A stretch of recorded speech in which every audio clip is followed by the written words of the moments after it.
آپ دیکھ رہے ہیں کے نیوز ایچ ڈی. میں ہوں حارث علی شاہ گیلانی. چلتے ہیں آج کی اہم خبروں کی طرف. خبروں کا سلسلہ آگے بڑھاتے ہوئے رخ کریں گے دادو کا، جہاں سے رپورٹ کر رہے ہیں ہمارے نمائندے Syed Safeer Hussain Naqvi. P F U J H U J کے اپیل پر مہر میں صحافیوں کی جانب سے حکومتی میڈیا دشمن پالیسیوں، صحافیوں کی گرفتاریوں کے خلاف صحافیوں کا احتجاج. حکومت کے خلاف سخت نعرے بازی. صحافیوں اور صحافتی اداروں کے خلاف حکومتی میڈیا دشمن پالیسیوں، انتقامی کارروائیوں، صحافیوں کی گرفتاریوں، پیمرا ایکٹ اور پیکا ایکٹ کے خلاف Pakistan federal union of journalist کی اپیل پر ملک بھر کی طرح تحصیل مہر میں بھی Hyderabad union of journalist district unit Dadu کی جانب سے یوم سیاہ منایا گیا.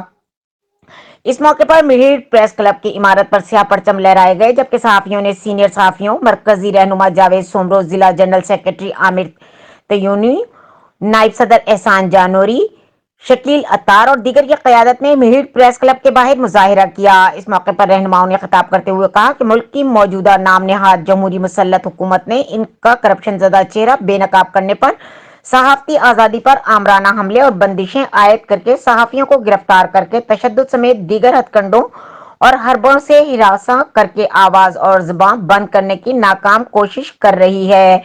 ملک بھر کے صحافی ظالم حکمرانوں کی کسی بھی ہتھ کنڈے اور ظلم پر حق اور سچ سے دستبردار نہیں ہوں گے. اپنے حق اور میڈیا کی آزادی کے لیے ان حکمرانوں کا ہر محاذ پر مقابلہ اور گھیراؤ کریں گے اور اسلام آباد میں ایوان اقتدار کے سامنے اپنے حقوق کے اصول تک دھرنا دیں گے. احتجاج میں جمیل محسر، استاد غلام حیدر، منظور جویو، مرتضی پنہور، لیاقت سومرو، میر زین بھٹی شرکت کی اور اس موقع پر حکومت میڈیا دشمن پالیسیوں کے خلاف نعرے بازی بھی کی. مزید خبروں اور اپڈیٹس کے لیے ہمارے ساتھ رہیے گا. تب تک کے لیے اپنا خیال رکھیے گا. اللہ حافظ.